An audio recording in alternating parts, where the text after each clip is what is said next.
ಒಂದು ಊರಿನಲ್ಲಿ ಸುಮಿತ್ರಾ ಎಂಬ ಮುದುಕಿ ಇದ್ದಳು.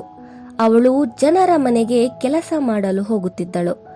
ಸುಮಿತ್ರಾಳ ಸ್ವಭಾವ ಹೇಗಿತ್ತೆಂದರೆ ಪಾತ್ರೆಗಳನ್ನು ತೊಳೆಯುವುದರ ಜೊತೆಗೆ ಮನೆಗಳಲ್ಲಿ ಸಣ್ಣ ಪುಟ್ಟ ವಸ್ತುಗಳನ್ನು ಕದಿಯುತ್ತಿದ್ದಳು.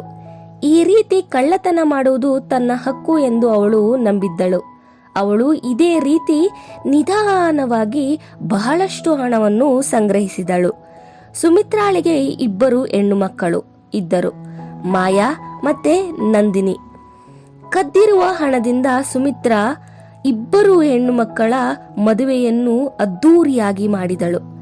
ಯಾವಾಗ ಸುಮಿತ್ರಾ ತುಂಬಾ ಅನಾರೋಗ್ಯಕ್ಕೆ ಒಳಗಾದಳೋ ಆಗ ಮಾಯಾ ಮತ್ತು ನಂದಿನಿಯನ್ನು ಕರೆದು, ಮಗಳೇ, ನಾನು ಇನ್ನು ಹೆಚ್ಚು ದಿನ ಬದುಕುವುದಿಲ್ಲ.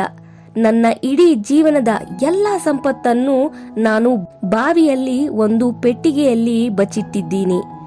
ನನ್ನ ಮರಣದ ನಂತರ ನೀವಿಬ್ಬರು ಬಾವಿಯಿಂದ ಪೆಟ್ಟಿಗೆಯನ್ನು ಹೊರಗೆ ತೆರೆಯಿರಿ ಮತ್ತು ಪೆಟ್ಟಿಗೆಯನ್ನು ತೆರೆದು ಸಂಪತ್ತನ್ನು ಸಮಾನವಾಗಿ ನಿಮ್ಮ ನಡುವೆ ಹಂಚಿಕೊಳ್ಳಿ.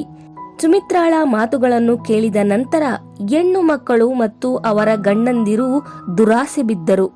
ಸುಮಿತ್ರಾ ಸಾವಿನ ನಂತರ ಮಧ್ಯರಾತ್ರಿ ನಂದಿನಿ ಮತ್ತು ಆಕೆಯ ಪತಿ ಹಣ ತೆಗೆಯಲು ಬಾವಿಯ ಹತ್ತಿರ ಹೋದಾಗ ಮಾಯಾ ಮತ್ತು ಆಕೆಯ ಪತಿ ಕೂಡ ಅಲ್ಲಿಗೆ ಬಂದರು. 2 ದಂಪತಿಗಳ ನಡುವೆ ಜಗಳ ಶುರುವಾಯಿತು. ಈ ಜಗಳದ ವಿಷಯ ವಿಕೋಪಕ್ಕೆ ಹೇರಿತು. ಆಗ ಮಾಯಾಳ ಪತಿ ನಂದಿನಿ ಮತ್ತು ಅವಳ ಪತಿಗೆ ಚಾಕುವಿನಿಂದ ಚುಚ್ಚಿಬಿಟ್ಟ.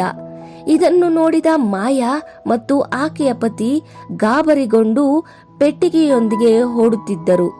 ಆದರೆ ದಾರಿಯಲ್ಲಿ ಕಾಲು ಜಾರಿ ಅವರಿಬ್ಬರು ನದಿಯಲ್ಲಿ ಬಿದ್ದು ಮುಳುಗಿ ಹೋದರು.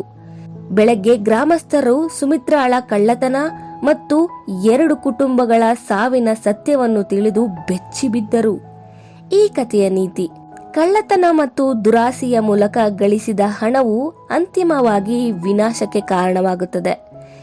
ಈಗ ಎಷ್ಟೊಂದು ಜನ ಅಣ್ಣ ತಮ್ಮಂದಿರ್ಗೆ, ಅಕ್ಕ ತಂಗಿಯರ್ಗೆ ಮೋಸ ಮಾಡಿ ಹಣ ಆಸ್ತಿ ಗಳಿಸ್ತಾರೆ. ಅವರಿಗೆ ಕೊನೆಗೆ ಏನಾಗುತ್ತೆ ನೀವೇ ಹೇಳಿ. ಕಮೆಂಟ್ ಮಾಡಿ.